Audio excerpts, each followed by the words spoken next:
കൊടുക്കുമ്പോണ്ടായ നിസ്സാരമായ ഒരു വാക്ക് തർക്കം, ദേഷ്യപ്പെടല്ലേ.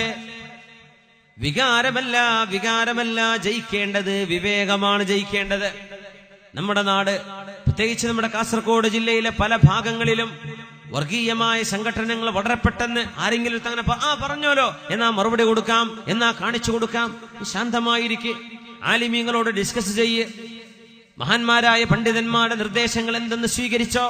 നമ്മൾ അങ്ങാടിയിൽ 4-5 ചെറുപ്പക്കാർ കൂടിയിരുന്ന് നമ്മളങ്ങ് തീരുമാനമെടുക്കുകയും അങ്ങ് ഇറങ്ങി പുറപ്പെടുകയും ചെയ്താൽ നാടിന്റെ സുരക്ഷിതത്വം എന്താവും?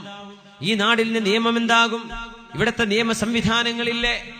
നാടിന്റെ രാജ്യത്തിന്റെ നിയമങ്ങളില്ലേ? ആളുകൾ നിയമം കയ്യിലെടുക്കാൻ പാടുള്ളതോ? ആളുകളാണോ തിന്മകൾക്ക് ശിക്ഷ കൊടുക്കേണ്ടത്? അതല്ല ഇവിടുത്തെ കോടതിയല്ലേ? ആളുകൾ നിയമം കയ്യിലെടുക്കരുത്.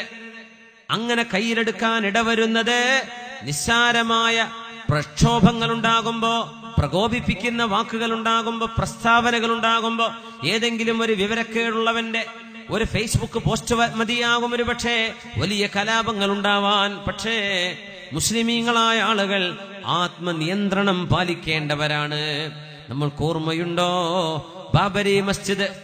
എത്ര വലിയ സങ്കടമാണ് ആ പള്ളിയുടെ പതനം.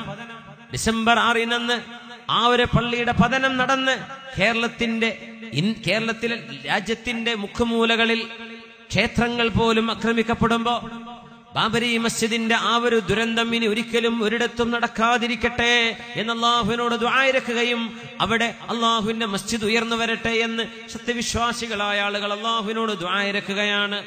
ആ ഒരു സന്ദർഭത്തിൽ മഹാനായ പാണക്കാട് സയ്യിദ് മുഹമ്മദ് അലി ശിഹാബ് തങ്ങൾ അവറുകള്, ആ മഹാനുഭാവൻ കേരളീയ മുസ്ലിമീങ്ങളുടെ അംബാസഡർ അല്ല, ലോക മുസ്ലിമീങ്ങളുടെ അംബാസഡറാണെന്ന് പ്രഖ്യാപിക്കപ്പെടുന്ന മഹാനുഭാവൻ മഹാനായ മർഹൂം സയ്യിദ് മുഹമ്മദ് അലി ശിഹാബ് തങ്ങൾ അവറുകള് ഇന്ത്യൻ മുസ്ലിമീങ്ങളുടെ, കേരളത്തിലെ മുസ്ലിമീങ്ങളുടെ പ്രത്യേകിച്ചും രാഷ്ട്രീയമായ മതപരമായ വിഷയങ്ങളിൽ തീരുമാനമെടുക്കാൻ അധികാരമുള്ള പ്രഗത്ഭനായ നേതാവ്, സൗമ്യനായ നേതാവ്, അഷ്റഫുൽ ഖൽക്കിന്റെ പരമ്പരയിലൂടെ വന്ന മഹാനുഭാവൻ. അന്ന് ലോകത്തിന്റെ വിവിധ ഭാഗങ്ങളിൽ, ഓസ്ട്രേലിയയിലും UK-യിലും അടക്കം അമേരിക്കയിലടക്കം ഹൈന്ദവ സഹോദരങ്ങളുടെ ആരാധനാലയങ്ങൾക്കെതിരെ കലാപങ്ങളും അവർക്കെതിരെ ആക്രമണങ്ങളും നടന്നപ്പോഴാണ് കേരളീയ മുസ്ലിമീങ്ങളോട് പണക്കാട്ട് രാജകുമാരനായ സയ്യിദ് അവറുകള് മുസ്ലിമീങ്ങൾ ആത്മസംയമനം പാലിക്കണമെന്ന് മഹാനായ തങ്ങൾ പറഞ്ഞതിന്റെ പേരിലല്ലേ നമ്മുടെ നാട് അന്നൊരു ചോരക്കളമാവാതെ രക്ഷപ്പെട്ടത്. അല്ലായിരുന്നെങ്കിൽ എന്തായിരിക്കും പരിണിത ഫലം? തങ്ങളെങ്ങാനും നമ്മുടെ ആവേശത്തിനൊത്ത് എന്നാ പോയി തകർത്തോളൂ എന്നാണ് തങ്ങൾ പറഞ്ഞിരുന്നതെങ്കിൽ ഇവിടുത്തെ നിരപരാധികളായ ഹൈന്ദവ സഹോദരങ്ങൾ മുസ്ലിമീങ്ങളെ ശരിക്കും മനസ്സിലാക്കുകയും ഈ മതത്തിന്റെ പരിശുദ്ധി മനസ്സിലാക്കിയ ആളുകളാണ് ഇവിടുത്തെ ഹൈന്ദവ മതവിശ്വാസികള്. അവർക്ക് സനാതന മൂല്യങ്ങൾ അറിയാം, അവർക്ക് മതബോധമുണ്ട്.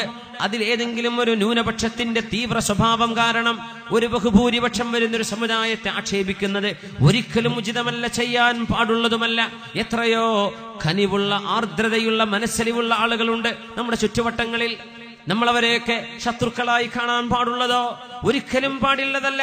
അങ്ങനെ ഒരു സന്ദർഭത്തിലാണ് മഹാനായ തങ്ങളുടെ ആത്മനിയന്ത്രണം പാലിക്കണം, ആത്മസംയമനം പാലിക്കണമെന്ന് മഹാനായ സയ്യിദ് മർഹൂം മുഹമ്മദ് അലി ശിഹാബ് തങ്ങൾ അവറുകള് ആ ഒരു പ്രഖ്യാപനം നടത്തിയപ്പോൾ അത് പിടിക്കാത്ത ചോരത്തിളപ്പുള്ള ചില സംഘടനകൾ ഉണ്ടായിരുന്നു.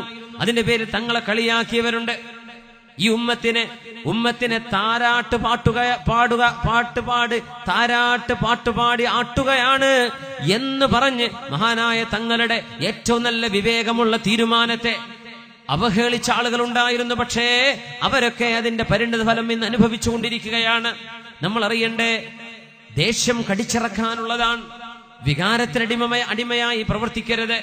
മഹാനായ തങ്ങളെങ്ങാനും അത് പ്രഖ്യാപിച്ചില്ലായിരുന്നുവെങ്കിൽ എന്താകുമായിരുന്നു നമ്മുടെ രാജ്യത്തിന്റെ അവസ്ഥയെന്ന് നമ്മളൊരു ദിവസം ഓർത്തു നോക്കിയിട്ടുണ്ടോ? അങ്ങാടിപ്പുറം ക്ഷേത്രം പെരിന്തൽമണ്ണയിലാണത്.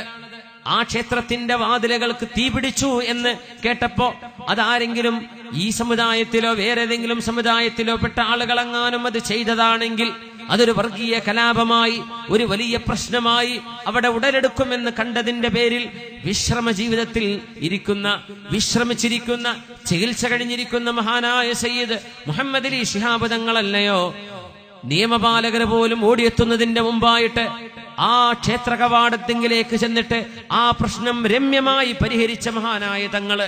ഇതൊക്കെ നമുക്ക് മറക്കാൻ കഴിയുമോ? ഇത് മറക്കാൻ കഴിയുമോ?